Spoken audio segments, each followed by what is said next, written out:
Hi friends, నేను మీ అంజని. మరి ఈరోజు మన హర్రర్ వీడియోలోకి వెళ్ళబోయే ముందు నాదొక చిన్న request. For best realistic horror and thrilling experience కోసం తప్పకుండా హెడ్సెట్ని అయితే పెట్టుకోండి. అండ్ మీ హర్రర్ స్టోరీస్ నాకు షేర్ చేయాలి, మన ఛానల్లో మీరు వినాలి అనుకుంటే నేను డిస్క్రిప్షన్లోని నా ఇన్స్టాగ్రామ్ లింక్ని అయితే పిన్ చేస్తున్నాను. అక్కడికి వచ్చి మీరు మెసేజ్ చేసినట్లయితే వాటిని చక్కగా కుక్ చేసి నేను ఇక్కడైతే ప్రజెంట్ చేస్తాను. అండ్ అలాగే మీరు పంపించవలసిన ఫార్మాట్ ఏ విధంగా ఉండాలి అని అంటే మీ నేమ్, మీ విలేజ్ నేమ్, ఆ తర్వాత మీరు దేని గురించి చెప్పాలనుకుంటున్నారు అంటే హర్రరా, థ్రిల్లరా, లేదంటే సస్పెన్స్ గురించా, బ్లాక్ మ్యాజిక్ గురించా అనేది ఒక 2 లైన్స్లోనే అక్కడ మెన్షన్ చేయండి. ఆ తర్వాత మీ స్టోరీని రాసుకోండి. ఒకవేళ మీ నేమ్ ఇంకా అలాగే విలేజ్ నేమ్ బయట పెట్టకూడదు అనుకుంటే అక్కడైతే మెన్షన్ చేయండి. అండ్ అలాగే మన ఛానల్లోని వీడియోస్ ఎప్పుడు వస్తాయి అని అంటే రోజు తప్పించి రోజు 7 o'clock అయితే వస్తాయండి, 7 గంటలకి రాత్రి. కరెక్ట్గా గుర్తుపెట్టుకోండి. అండ్ అలాగే లైక్ చేయడం మర్చిపోకండి. ఇప్పుడైతే ఏమాత్రం ఆలస్యం చేయకుండా వీడియోలోకి వెళ్ళిపోదాం.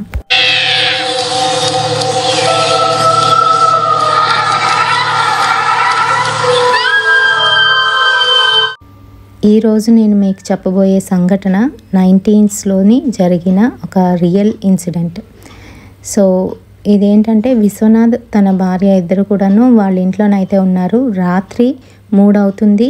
వాళ్ళ ఇంటి వెనకాతల పెద్ద స్థలం అయితే వాళ్ళకి కలిసి వచ్చింది. అండ్ తర్వాత ఏంటంటే ఒక పెద్ద నుయ్యి అయితే ఉంది.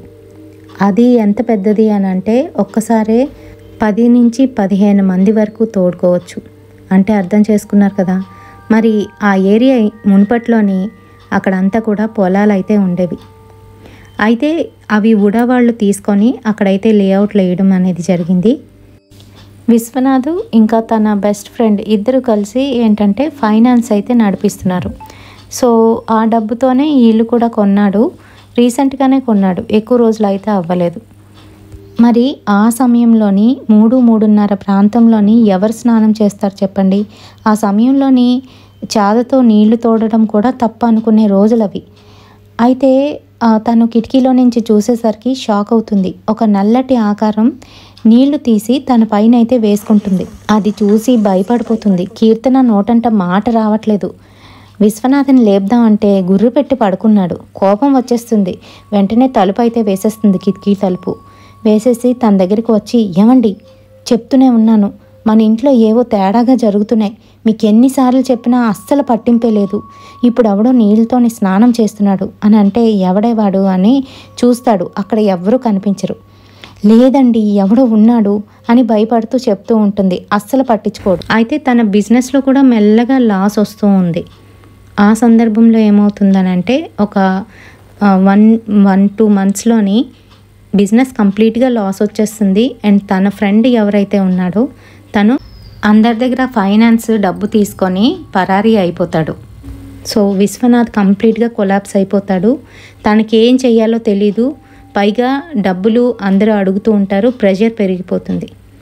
అప్పుడు ఇంకా తప్పక ఆ ఇంటిని అయితే అమ్మేస్తాడు విశ్వనాథ్. ఇల్లు అమ్మేసిన వెంటనే వాళ్ళ దగ్గర డబ్బులు తీసుకొని రిజిస్ట్రేషన్ అవ్వకముందే విశ్వనాథ్ కూడా పరారీ అయిపోతాడు. సో ఇప్పుడు కొత్తగా దిగిన ఫ్యామిలీ ఏంటంటే సత్యమూర్తి ఇంకా వాళ్ళ వైఫ్, 2 పిల్లలు. సో వాళ్ళది చిన్న కుటుంబం అయినప్పటికీ కూడా చాలా హ్యాపీగానైతే ఉండేవారు. వాళ్ళు సిటీలో ఉండేవాళ్ళు. అక్కడి నుంచి ఇక్కడ ఇది కొంచెం రూరల్ ఏరియా, సిటీ అవుట్కట్స్లోనైతే ఉంటుంది. అండ్ ముందు చెప్పినట్లే ఇక్కడ అంతా కూడాను పంటలు అయితే పండించేవారు. ఆ తర్వాత ఉడవాడు తీసుకొని లేఅవుట్లు అయితే వేసేశారు. అండ్ ఉడవాళ్ళకి ఎవరైతే అమ్మేశారో ఆ పంట పొలాల స్థలం అంతా కూడాను వాళ్ళైతే ఉడవాడి మీద కేసు పెట్టారు.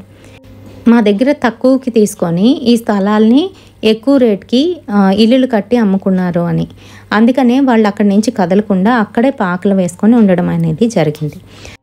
మరి అలాంటి సిచ్యువేషన్లోని ఆ ఇంటిని సత్యమూర్తి అండ్ అలాగే అనురాధ గారు అయితే కొనుక్కోవడం జరిగింది. వాళ్ళకి 2 పిల్లలు.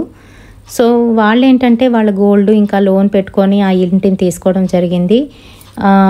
తనకి ఏంటంటే వాళ్ళ వైఫ్కి ఒక సొంత ఇల్లు ఉండాలి అనే కోరిక ఎక్కువ అనమాట. సో అందుకనే అక్కడికైతే వచ్చేసారు. ఆఫీస్కి వెళ్తున్న సత్యమూర్తి ఇలా అంటున్నాడు, రాను అంటే తీసుకొచ్చి ఇక్కడ పడేసావు. ఇది అడవో తెలీదు, సిటీయో తెలీదు. గంటకొకటి వస్తుందంట బస్సు. ఇప్పుడు 6:30కి మిస్ అయ్యాననుకో 7:30కి వెళ్తే అరగంట లేట్ అని చెప్పి శాలరీ కట్ చేసేస్తారు. నీకు ఇప్పుడు సంతోషమేనా? నన్ను ఇలా తినేసావు, సొంత ఇల్లు అని చెప్పి. ఇప్పుడు లోన్లు కూడా కట్ అయిపోతున్నాయి అని చెప్తూ విసుక్కొని వెళ్ళిపోబోతుంటే వాళ్ళ ఆవిడ, ఏమండి ఆగండి, క్యారేజ్ పట్టుకెళ్ళండి అని చెప్తుంది. నాకు క్యారేజ్ అక్కర్లేదు కానీ నేను క్యాంటీన్లో తినేస్తాను అని కోప్పడుతూ వెళ్ళిపోబోతుంటే, ఇదిగోండి క్యారేజీ అంటూ చేతిలోనైతే పెట్టేస్తుంది. సరే అని అనుకొని వెళ్ళిపోతాడు. తను వెళ్ళిపోయిన తర్వాత కొంతసేపటికి పిల్లలు కూడా స్కూల్కి అయితే వెళ్ళిపోతారు. ఆ రోజు మధ్యాహ్నం తను ఏంటంటే పనులన్నీ అయిపోయిన తర్వాత కొంచెం రిలాక్స్ అవుదామని అదే బెడ్రూమ్లోని పడుకుంటుంది. తను ఏంటంటే కొత్త ఇల్లు కదా, అందరూ బాగా కలిసిపోయారు, చుట్టుపక్కల వాళ్ళందరూ కూడాను బాగా ఫ్రెండ్స్ అవుతారు. సో ముందు వెనకాతల తలుపులు వేసుకొని కిటికీలు ఓపెన్ చేసుకొని పడుకుంటుంది. సో పడుకున్న టైంలోనే ఏంటంటే కొంతసేపటికి తను 15 మినిట్స్ అలా పడుకుంటుంది. ఈలోగా బాగా నిద్ర పట్టేస్తుంది. కాళ్ళ దగ్గర ఎవరో కూర్చున్నట్టుగా అనిపిస్తుంది. సో తనేంటంటే ఎవరు కూర్చున్నారు నా కాళ్ళ దగ్గర అని చెప్పేసి కళ్ళు ఇప్పుదామనుకుంటే తన రెప్పలు కూడా ఓపెన్ చేయలేకపోతుంది, విప్పలేకపోతుంది. తన ఒళ్ళంతా కూడాను స్తంభించుకుపోయినట్టుగా అయిపోయింది. కనీసం కదపలేకపోతుంది, చేతులు కానీ చేతి వేళ్ళు కానీ కాళ్ళు కానీ. తను ఏంటంటే ఏం చేయలేని పరిస్థితుల్లోనే మెల్లగా చిన్నగానైతే చూస్తుంది. చూసేసరికి అక్కడ ఎవరో నల్లటి షాడోలోని కనిపిస్తున్నారు. అది కూడా ఒక పెద్ద ముసలాయన, కోర మీసాలతోని నల్లగానైతే ఉన్నాడు, పొడుగ్గాను, మంచి కండబలంతోనైతే ఉన్నాడు. అయితే అతన్ని చూసేసరికి షాక్ అవుతుంది. ఎవరు అని చెప్పేసి లెగుద్దామనుకుంటే లెగలేకపోతుంది. ఒళ్ళంతా కొట్టిన పిండిలాగా అయితే అయిపోయింది. ఒళ్ళంతా నొప్పులు చేసేస్తున్నాయి. అయితే ఈలోగా మరొక యువకుడు అయితే అక్కడికి వచ్చాడు. చూడడానికి ఆ ముసలతనిలాగే కనబడుతున్నాడు, కాకపోతే యువకుడు. వచ్చి ఏకంగా అనురాధ పీకనైతే పట్టుకున్నాడు 2 చేతులతోని, గట్టిగానైతే నులిమేస్తున్నాడు. ఆ నొప్పికి తాళలేక అనురాధ ఏంటంటే ఆంజనేయ స్వామి దండకం అందుకుంది. తనకి కొంచెంగా రెప్పలు తెరుచుకున్నాయి అండ్ అలాగే కదలగలుగుతుంది. వెంటనే లెగిచి కూర్చుంటుంది. ఒళ్ళంతా చెమటలు పట్టేశాయి. ఎక్కడ లేని భయం వచ్చేస్తుంది. పిల్లలు వస్తే బాగున్ను, లేదంటే తన భర్త వస్తే బాగున్ను అనుకుంటుంది. వెంటనే అక్కడి నుంచి లేచి బయటికైతే వచ్చేసింది. తలుపులన్నీ ఓపెన్ చేసి పెట్టింది. భయపడిపోతుంది, కంగారు పడుతుంది. ఇరుగు పొరుగు వాళ్ళ లేరు అక్కడ. ఇంకా కొంతమంది దిగలేదు. ఆ క్వార్టర్స్ అంతా కూడాను ఖాళీగా ఉంది. అక్కడ ఇల్లులు అయితే ఉన్నాయి. అయితే ఇంకా భయంతో ఎదురుగా ఉన్న పాకల్లో ఉన్న వాళ్ళని అయితే పిలిచింది. అందులో ఒక పెద్ద ఆవిడ ఇంటికి వస్తూ, ఏమైంది అని అడిగితే, లేదండి పడుకుంటే అంటూ చెప్పబోయి మళ్ళీ ఆపేసి కొంచెం మీరు నాతో ఉంటారా అని అంటే, ఉంటానమ్మా అంటూ కూర్చొని, ఎక్కడి నుంచి వచ్చారమ్మా, ఈ ఇంటి గురించి తెలుసా, ఎంత కొన్నారు ఏంటి అన్నీ అడుగుతూ ఉంటుంది. అన్ని విషయాలు చెప్పి ఆవిడతో చక్కగా మాట్లాడి కాఫీ అయితే కల్పిస్తుంది. నేను మిమ్మల్ని అమ్మ అని పిలవచ్చా అని అడిగితే, తప్పకుండా తల్లి, నాకు నీ అంత కూతురు ఉంది, నీకన్నా పెద్ద కూతురు ఇంకొక అమ్మాయి అయితే ఉంది, నాకు 5 కూతుర్లు అని చెప్తూ వాళ్ళ చిన్నమ్మాయిని అయితే పరిచయం చేసింది. అబ్బా, వీళ్ళు పరిచయం అవ్వడంతో అనురాధకి చాలా భారం తీరినట్టు అయ్యింది. 3:30కి పిల్లలైతే ఇంటికి వచ్చేసారు. వాళ్ళు వచ్చిన తర్వాత ఇంకా కొండంత ధైర్యం అయితే వచ్చేసింది అనురాధకి. వాళ్ళకి టిఫిన్ చేస్తూ ఆ ముసలావిడికి కూడా టిఫిన్ పెట్టింది. ఆమె ఆ టిఫిన్ తినేసి, నేను ఇంక వెళ్తానమ్మా అని చెప్తూ ముందు పాకల్లోకి అయితే వెళ్ళిపోయింది. ఆ పిల్లలిద్దరూ కూడాను వాళ్ళ హోంవర్క్లు అయితే తీసి రాసుకుంటున్నారు. తినేంటంటే ఇంకా సాయంత్రానికి వంట త్వరగా చేసేస్తే తన భర్త వచ్చేసరికి ఇంకా చిరుబుర్లు ఆడకుండా ఉంటాడని వంట మొదలు పెడుతుంది. వంట చేస్తూ ఉంటుంది. ఈలోగా మిక్సీ జారు తీసి పెట్టి మిక్సీ చేయబోతుంటే కరెంట్ షాక్ అయితే కొట్టేస్తుంది. యాక్చువల్గా మిక్సీ జారు ప్లగ్ ఏదైతే ఉందో అది తన అయితే ఇన్సర్ట్ చేయలేదు. ఇన్సర్ట్ చేయకపోయినా ఎలా కొట్టింది తను ఆశ్చర్యపోతుంది. ఈలోగా పిల్లలైతే వస్తారు. అమ్మ ఏమైంది అనుకుంటూ, ఏం కాలేదమ్మా, కరెంట్ షాక్ కొట్టింది అని చెప్తుంది. పిల్లలు వెళ్ళిపోతారు. వెళ్ళిపోయిన తర్వాత తనకి ఏంటో అర్థం కాదు, ఎందుకు ఇలా జరుగుతుంది అని భయపడుతుంది. ఆ తర్వాత సాయంత్రం 6:30, 7 అవుతుంది. వాళ్ళ ఆయన కూడా వస్తాడు. ఎలా జరిగిందండి ఈరోజు అని అంటే, నా కర్మ కొద్దీ ఇంటికి వచ్చాం. 1.5 గంట జర్నీ చేస్తే కానీ ఇంటికి రాలేను, 1.5 గంట జర్నీ చేస్తే కానీ ఆఫీస్కి వెళ్ళలేను, నాకు ఈ జర్నీతోనే అయిపోతుంది సగం జీవితం అంటూ కోపంగా మాట్లాడతాడు. మీరు అలా కోప్పడకండి, మరి అన్నీ మన కోసమే కదా, పిల్లలు ఎదుగుతున్నారు కదా, కనీసం మనకి సొంత ఇల్లు ఉండాలని అంటే, నీకు నమస్కారం తల్లి, ఇంకా మాట్లాడొద్దు, నన్ను విసిగించొద్దు అని చెప్తూ ఫ్రెష్ అప్ అయ్యి తనైతే నవలు చదువుకుంటూ తన బెడ్రూమ్లోనైతే పడుకొని చదువుతున్నాడు. ఈలోగా తన ముందుకి ఎవరో వస్తున్నట్టుగా అనిపిస్తుంది. ఎవరో వస్తున్నారు అని తనకు అర్థమవుతుంది. వాళ్ళ ఆవిడే అనుకుంటాడు. మళ్ళీ దీని మొహం చూడాలి అనుకుంటూ నవల్ని అడ్డు పెట్టుకొని పక్కకైతే తిరిగి పడుకొని చదువుతూ ఉంటాడు. తన పక్కన వచ్చి కూర్చున్నట్టుగా అవుతుంది. ఇదే కూర్చున్నట్టుంది అని పట్టించుకోడు. ఈలోగా ఒక చెయ్యిని అయితే గట్టిగా ఎవరో పట్టుకున్నారు. విడిపించుకుంటున్నాడు కానీ అటుపక్క చూడట్లేదు. ఇంకా గట్టిగా నొక్కేస్తూ ఉంటే సడన్గా ఇలా తిరిగేసరికి కరెంట్ పోతుంది. పైగా చీకట్లోని ఏమీ కనిపించట్లేదు. ఎవరో ఉన్నారు అని మటుకు అర్థమవుతుంది. నన్ను వదులు, ఎందుకంత గట్టిగా పట్టుకుంటున్నావు అని గట్టిగా అరుస్తూ ఉంటే ఈలోగా వంటింట్లో ఉన్న అనురాధ క్యాండిల్ పట్టుకొని, ఏమండి ఏమైందండి, ఎవరితో మాట్లాడుతున్నారు అనుకుంటూ వచ్చింది. వచ్చేసరికి ఇంకా అక్కడ షాక్ అయిపోతాడు మూర్తి. ఏంటి, అనురాధ ఇప్పటి వరకు వంటగదిలో ఉందా, మరి ఇక్కడ కూర్చున్నది ఎవరు అని చెప్పి తేరుపారా ఇంట్లోపలంతా చూస్తాడు కానీ ఎవరూ కనిపించరు. తను భయపడతాడు. పైగా భార్యకి పిల్లలకి చెప్తే వాళ్ళు భయపడతారేమోనని తను ఆ విషయాన్ని చెప్పడు. మర్నాడు ఆఫీస్కి అయితే వెళ్ళిపోతాడు. తర్వాత అనురాధ ఏం చేస్తుందనంటే, ప్రతిరోజు కూడాను ఎదురింటి ఆవిడతో మాట్లాడుతూ అందరినీ పరిచయం చేసుకుంటూ వాళ్ళని ఇంటికి రమ్మని చెప్పి ఇంట్లోనే కూర్చోబెడుతుంది. వాళ్ళతో మాట్లాడుతుంది. అలాగే ఖాళీ దొరికినప్పుడల్లా గుడికెళ్ళి వస్తుంది. కానీ ఇంట్లో ఏం జరుగుతుందో అనేది అస్సలు పట్టించుకోవట్లేదు. భయపడుతుంది కానీ ఆ భయం బయటికి వెళ్ళగక్కట్లేదు. ఈలోగా ఒక 2-3 మంత్స్ అయితే అవుతుంది. ఒకరోజు నైట్ 3:30 అయితే అవుతుంది. ఆ సమయంలోనే ఎవరో కానీ నూతి దగ్గర నించొని స్నానం చేస్తున్నట్టుగా శబ్దాలు అయితే వీళ్ళకి వినబడతాయి. వెంటనే లేచి కూర్చుంటుంది అనురాధ. ఏమండి ఈ సమయంలో నూతి దగ్గర ఎవరో స్నానం చేస్తున్నట్టుగా అనిపిస్తుందండి అని అంటుంది కిటికీ వంక చూడకుండా. ఎవరో చేస్తే చేయని, నాకెందుకు, నేను తెల్లవారే లెగాలి, మళ్ళీ ఆఫీస్కి లేట్ అయిపోతుంది, నన్ను డిస్టర్బ్ చేయకు అంటూ విసుక్కుంటూ పడుకున్నాడు. ఈలోగా తను ఏంటబ్బా అని చెప్పి కిటికీలో నుంచి అయితే చూస్తుంది. చూసేసరికి మళ్ళీ అదే ఆకారం నీళ్లు తోడి మీదనైతే వేసుకుంటుంది. అది చూసేసరికి భయపడి అనురాధ గట్టిగా అరిచేస్తుంది. వాళ్ళ ఆయన వచ్చి, అనురాధ ఏమైంది, ఎందుకంత గట్టిగా అరుస్తున్నావు అనేసరికి, ఏమండి అటు చూడండి అంటూ తన చూపుడు వేలుతో చూపిస్తుంది. చూసేసరికి ఆశ్చర్యం, తనకి ఎవ్వరూ కనిపించట్లేదు. ఏంటి చూడమంటున్నావు, శబ్దం అన్నావు, ఏంటి అసలు, పడుకో కామ్గాను. అక్కడేం లేదు తల్లి, అదంతా నీ భ్రమ, నా నిద్రను ఎందుకు డిస్టర్బ్ చేస్తున్నావు, నాకు రేపు పొద్దున్నే తెల్లవారి ఆఫీస్లో పెద్ద పని ఉంది, నేను త్వరగా వెళ్ళాలి అంటూ విసుక్కుంటూ ఉంటాడు. తను భయపడుతూనే ఇంకా ఏమీ చెప్పకుండా దేవుడి బొట్టు పెట్టుకొని కామ్గా వచ్చి వాళ్ళ ఆయన పక్కన అయితే పడుకుంటుంది. మర్నాడు పిల్లలు స్కూల్కి అయితే వెళ్ళిపోతారు. వాళ్ళ ఆయన ఆఫీస్కి వెళ్ళిపోయిన తర్వాత తినేంటంటే ఇంకా గబగబా రెడీ అయిపోయి ఇంట్లో ఏమాత్రం ఉండకూడదు అని చెప్పి గుడికి అయితే బయలుదేరిపోతుంది. గుడికి వెళ్ళి వచ్చిన తర్వాత 12 అలా అవుతుంది. అన్నం తినే టైంలోని చూసుకుంటుంది. మంచినీళ్ళు అయితే లేవు.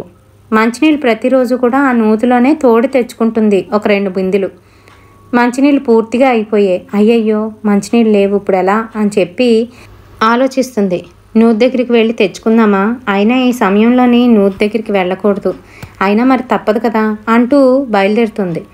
వెనకాతలు నూతి దగ్గరికి వెళ్ళేసరికి ఎప్పుడు జనంతో కిటకిటలాడే ఆ నొయ్యి ఖాళీగానైతే ఉంటుంది. ఆ సమయంలోని చేద వేసి నీళ్లు తోడబోతూ ఉంటే నూతిలో నుంచి ఒక ఆకారం బుర్ర బయటికి ఇలా వస్తుంది. అది చూడగానే భయపడి చాదని వదిలేస్తుంది.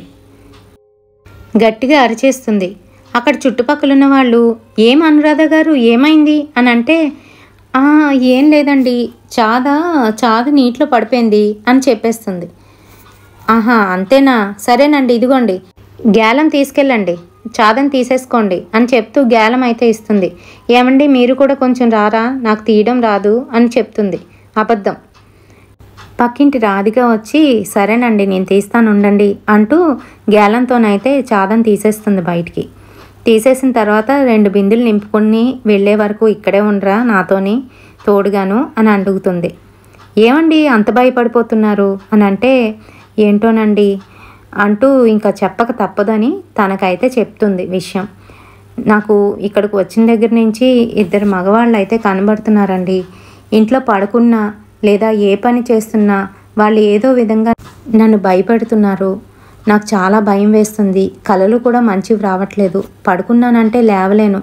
అందుకే బెడ్రూమ్లో పడుకోవడం మానేసి వీధి గదిలో పడుకుంటున్నాను. మధ్యాహ్నం బాగా నిద్ర వస్తే, లేదంటే మీ బోటు వాళ్ళని ఇంటికి పిలిచి వాళ్ళతో మాట్లాడుతూ కాలం గడిపేస్తున్నాను అంటూ ఏడ్చేస్తుంది. అయ్యయ్యో ఇలా జరుగుతుందా? ఏమండి మీరు ప్రతిరోజు గుడులకు వెళ్తారు కదండి, అయినప్పటికీ ఇలా జరగడం ఏంటండి? అదేనండి నాకు అర్థం కావట్లేదు అని చెప్తుంది. ఈలోగా నీళ్లు తోడుకొని వచ్చిన తర్వాత ఎదురింటి మామగారిని అయితే ఇంటికి పిలుస్తుంది. పిలిచి ఇంకా ఈ విషయాలు ఈవిడికి కూడా చెప్పాలి అని అనుకొని విషయం అంతా చెప్తుంది. ఆ మాటలు విన్న ముసలావిడ వాళ్ళిద్దరూ ఇంకా వస్తున్నారా, ఇంకే ఇబ్బంది పెడుతున్నారా అని అనేస్తుంది. ఆ మాటలకి ఆశ్చర్యంతోని అనురాధ వాళ్ళిద్దరూనా, మీకెలా తెలుసు? నేను చెప్పింది కొంతవరకే కదా అని ఆసక్తిగా అడుగుతుంది. మీ ఇంటి గురించి మీకన్నా మాకే బాగా తెలుసు. ఆ ఉడావాళ్ళు మా చేతుల్లో నుంచి స్థలాలు లాక్కునేప్పటి నుంచి మీ ఇంటిని కట్టేంత వరకు మాకు మీ ఇంటి గురించి పూర్తిగా తెలుసు అని చెప్తుంది. ఎవరా ఇద్దరు? ఎందుకమ్మా నన్ను ఇలా ఇబ్బంది పెడుతున్నారు? నా ఇంట్లో నేను ఉండలేకపోతున్నాను. సుఖంగా నా భర్తతో ఉండలేకపోతున్నాను. పైగా ఇక్కడికి వచ్చిన తర్వాత నా భర్త చీటికి మాటికి నన్ను తిడుతున్నాడు. తను ఎందుకు కోపం పడుతున్నారో నాకు అర్థం కావట్లేదు అని ఏడుస్తుంది. ఏడకమ్మా ఏడకు, వాళ్ళిద్దరూ ఎవరో కాదు, మా బావగారు వాళ్ళ అబ్బాయిని అని చెప్తుంది. మీ బావగారు అబ్బాయినా? ఏంటి, ఏం జరిగింది అని అడిగితే అప్పుడు ఇలా చెప్తుంది. మేము ఇక్కడ పొలాలు వేసుకొని ఎంతో చక్కగా హాయిగానైతే ఉండేవాళ్ళం. ఎవరి స్థలాలు వాళ్ళవి, ఎవరి ఆస్తులు వాళ్ళవి. మా మామగారు ఎప్పుడో పనిచేశారు. మీరుంటున్న ఈ ఇంటి దగ్గర మటుకు మిరప చేను అయితే వేసేవారు. అది మా బావగారు వాళ్ళదే. ఇదిగో వెనకాతల కనిపిస్తుందే ఆ నుయ్య కూడా వాళ్ళదే. అయితే ఒకరోజు మేము పొలంలోని పని చేస్తూ ఉండగా వాళ్ళ పెద్ద కొడుకు కోపంతో ఊగిపోతూ బాగా తాగేసి తండ్రి దగ్గరికి వచ్చి తండ్రిని పట్టుకొని నానా మాటలైతే ఆడాడు. ఇంతకీ ఎందుకు అనుకుంటున్నావు?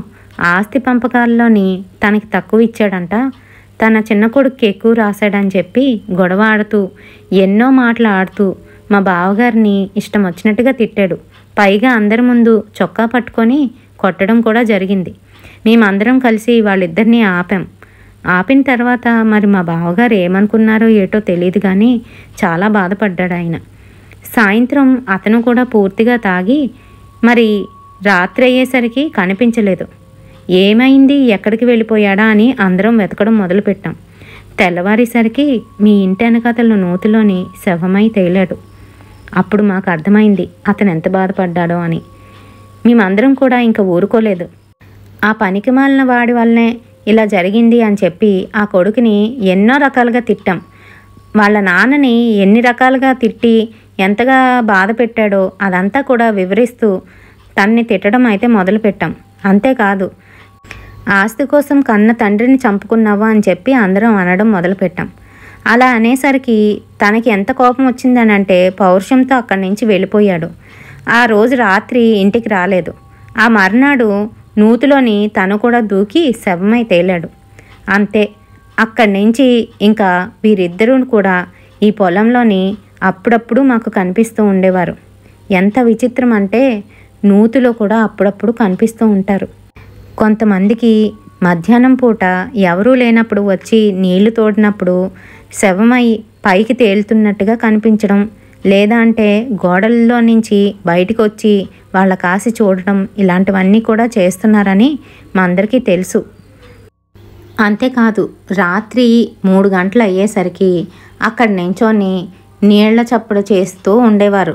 స్నానం చేసినట్టుగా లేదంటే నీళ్ళన్నీ పారబోస్తున్నట్టుగా కనిపిస్తూ ఉండేవారు అని చెప్పేసరికి అవును అవును నాకు కూడా మొన్న రాత్రి అలానే కనిపించారు, కానీ మా ఆయనకి మటుకు కనిపించలేదు, నాకు మాత్రమే కనిపించారు అని అంటే, అమ్మాయి ఆ సమయంలోని నువ్వు తీక్షణంగా చూసినట్లయితే ఖచ్చితంగా వాళ్ళు వచ్చి నిన్ను పట్టుకోవడం అనేది జరుగుతుంది. ఎప్పుడు అలాంటి పొరపాటు పని చేయకమ్మా. రాత్రులు పడుకునేటప్పుడు కిటికీలు వేసుకొని పడుకోండి, పిల్లలతో ఉన్న జాగ్రత్త అమ్మా అని చెప్పి అక్కడి నుంచి అయితే వెళ్ళిపోతుంది. తనకి ఇంకా భయం వేస్తుంది. ఆ రోజు రాత్రి భర్తకు చెప్దామా వద్దా అని ఆలోచిస్తూనే పడుకుండిపోతుంది. సరిగ్గా 3 గంటలు అయితే అవుతుంది. ఆ సమయంలోనే అనురాధనైతే లెగిసి కూర్చొని తనకి తెలియకుండానే నూతి దగ్గరికి వెళ్ళి బిందె పట్టుకొని నీళ్ళైతే తోడడం మొదలు పెడుతుంది. నీళ్లు తోడింది కాకుండా తన మీద నుంచి అయితే వేసుకుంటుంది. ఆ శబ్దము ఇంట్లోకి క్లియర్గానైతే వినబడుతుంది. మూర్తి అయితే చూస్తాడు కిటికీలో నుంచి. ఏం జరుగుతుంది, ఎవరబ్బా ఈ సమయంలో స్నానం చేస్తున్నారు అని చెప్పి కిటికీ వంక చూసేసరికి అక్కడ అనురాధ అయితే ఉంది. తనకి తెలియకుండానే నీళ్లు తోడేస్తుంది అండ్ పైనుంచి పోసేసుకుంటుంది. ఇంకా తిను షాక్ అవుతాడు. ఏంటి అనురాధ ఇప్పుడు ఈ టైంలో ఇలా చేస్తుంది అని చెప్పేసి తలుపు తీసుకొని పిల్లల్ని వదిలేసి వెనక్కి నూతి దగ్గరికి అయితే పరిగెడుతూ ఉంటాడు. ఏ అనురాధ నీకేనే ఏంటి పిచ్చెక్కిందా ఏంటి, ఈ టైంలోనేంటి స్నానాలు, అయినా నూతి దగ్గరికి ఇక్కడికి ఎందుకు వచ్చో అని అంటూ ఉంటే వాళ్ళ ఆయన కాస్త చూసి విచిత్రంగా నవ్వుతుంది. నూతి కింద నించొని తోడుతున్న ఆమె నూతికి పైగట్టు మీదకి అయితే ఎక్కి అక్కడ నించొని తోడుతుంది. వంగి తోడుతుంది. పొరపాటున స్లిప్ అయిందంటే ఆ నూతిలో పడిపోతుంది. ఆ సమయంలోని మూర్తి వెంటనే వెళ్ళి ఆమెను చేయి పట్టుకొని కిందకి లాగేస్తాడు. వదలరా, నన్ను వదులు, దీన్ని నేను తీసుకెళ్ళిపోవాలి, దీన్ని నేను తీసుకెళ్ళిపోతాను, వదులు అని గట్టిగా అరుపులు అయితే వినపడుతూ ఉంటాయి. తనకేం అర్థం కాదు. అసలు తన భార్య మెయిల్ వాయిస్లో ఎలా మాట్లాడుతుంది, అది కూడా 2-3 లాగా మాట్లాడుతుంది. ఆ మాటలకి తనకి భయం అయితే వేస్తుంది. సో తను ఇంకా చేతులు గట్టిగా పట్టుకొని లాక్కొని వస్తూ ఉంటాడు. కానీ అతన్ని విడిపించుకోవడానికి చాలా ప్రయత్నాలు అయితే చేస్తుంది. అనురాధ చాలా సన్నంగా ఉంటుంది, అయినప్పటికీ కూడా తనని అస్సలు హ్యాండిల్ చేయలేకపోతుంది. తనకు అంత బలం ఎలా వచ్చేసిందో తనకు అర్థం కావట్లేదు. మొత్తానికి ఏదైతేనే ఇంట్లోకి అయితే తీసుకొస్తాడు. ఇంట్లోని కూడా అలా ఊగిపోతుంటే ఒక్కటైతే కొట్టేసరికి కళ్ళు తిరిగినట్టుగా పడిపోతే అనురాధ ఏమైందమ్మా, ఏంటి ఇలా మారిపోయావు, ఎందుకు అలా అరుస్తున్నావు, ఇప్పుడు స్నానం చేయడం ఏంటి, ఏం జరిగింది అని అంటూ ఉంటే తను అప్పుడే మెలకువలో నుంచి బయటకు వచ్చినట్టుగా లేచి ఏమండి ఏమైంది, నా బట్టలేంటి ఇలా తడిచిపోయి ఉన్నాయి అని అడుగుతూ ఉంది. అయితే ఆ సమయంలోని మూర్తి ఏమీ మాట్లాడడు, ఎందుకంటే తను భయపడుతుంది అని చెప్పి. డ్రెస్ చేంజ్ చేసుకొని రామ్మా అని చెప్తాడు. సరే తను చేంజ్ చేసుకొని వస్తుంది, పడుకో అని చెప్పేసి ఆంజనేయ స్వామి బొట్టు అయితే తీసి వాళ్ళందరికీ పెడతాడు. అనురాధ ఉన్నట్టుండి ఎందుకు ఇలా ప్రవర్తిస్తుంది అనే ఆలోచనలోనైతే పడతాడు మూర్తి. సర్లే చూసుకుందాం అంటూ మళ్ళీ తనైతే పడుకుని పోతాడు. మర్నాడు యథావిధిగా ఆఫీస్కి అయితే వెళ్ళిపోతాడు. పిల్లలు కూడా స్కూల్కి వెళ్తారు. ఆ రోజు మధ్యాహ్నం 2:30 అవుతుంది. తన పనులన్నీ పూర్తి చేసుకొని అంట్లు కూడా తోముకొని అవైతే కడుగుతూ ఉంటుంది. ఈలోగా వెనక నుంచి ఆ మా అమ్మ వస్తుంది. అమ్మాయి ఎలా ఉన్నావు అని అంటే, బాగానే ఉన్నానండి. భోజనం పూర్తి చేసావా అమ్మా అని అడుగుతుంది. చేశానమ్మా, ఇందాకలే చేసేసాను, రా నీతో మాట్లాడాలనుంది అంటూ పక్కకి రమ్మంటుంది. పక్కన వచ్చి కూర్చొని అనుష ఎన్నో విషయాలు మాట్లాడుతుంది. ఇద్దరు కూడా మాట్లాడుకుంటూ ఉంటారు. ఆ సమయంలోని ఆ ముసలావిడ ఇలా అంటుంది, నేను నీ దగ్గరికి వచ్చేద్దాం అనుకుంటున్నానమ్మా, మీ ఇంట్లోనే ఉంటాను, నీకు కాపలాగాను, నీకు తోడుగా అని అంటే, దాందేముందమ్మా, నిన్ను నా తల్లిలా భావించాను, నాకు తల్లి కూడా లేదు, నువ్వు నన్ను కూతురులా భావించావు, మరి నువ్వే నాకు తోడు, సరే వచ్చేయండి, బట్టలు పట్టుకొని వచ్చేయండి అని నవ్వుతూ చెప్తుంది. సరే వచ్చేసాను కదా, ఇక్కడే ఉండిపోతాను, మరి ఇంకేమి అని అంటుంది. సరే అంటూ ఇంకా ఏదో మాట్లాడబోతుంటే ఈలోగా ఎదురింట్లో నుంచి కేకలైతే వినబడుతున్నాయి. ఏం జరిగింది? మీ ఇంట్లో నుంచేనేమో, పదండి వెళ్దాం అంటూ గబగబా 2 అడుగులు ముందుకేస్తుంది. ఇంట్లో నుంచి బయటకు వచ్చి, చెల్లి చెల్లి ఏం జరిగింది? ఎందుకు అలా ఏడుస్తున్నారు అందరూను అని అడిగేసరికి, అమ్మా అమ్మా అమ్మ మధ్యాహ్నం అన్నం తినిన తర్వాత లేవలేదక్క, పడుకున్నదే అలాగే ఉండిపోయింది, అమ్మ చనిపోయిందక్క అంటూ అక్కడి నుంచి ఏడుస్తూ అంటుంది. ఆ మాటలు వినేసరికి అనూషకి కాళ్ళు చేతులు కదలలేదు. వెనక్కి తిరిగి చూస్తే అక్కడ ఎవరూ లేరు. మరి ఇంతవరకు నేను మాట్లాడింది ఎవరితోని అంటూ తనకు అర్థమవక మళ్ళీ గబగబా ముందుకు వెళ్ళి, ఆ ఇంట్లో అసలు ఆవిడేనా, ఇంకెవరైనా చనిపోయారా అని వెళ్ళి చూసేసరికి నిజంగా ఆవిడే.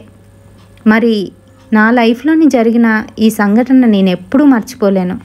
ఆవిడ నిజంగా మా ఇంటికి వచ్చిన దగ్గర నుంచి ఆ 2 ఆత్మలు నాకు కనిపించడం మానేశాయి.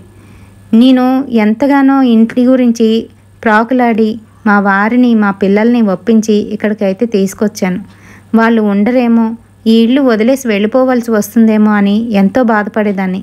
అలాంటిది ఆవిడ నా జీవితాన్నే మార్చేసింది. నాకు సొంత ఇల్లు, నా ఇంటిని కూడా కాపాడుతూ నా ఇంట్లోనే ఉండిపోయినట్టుగా అనిపిస్తుంది నాకు ఇప్పటికీ కూడాను.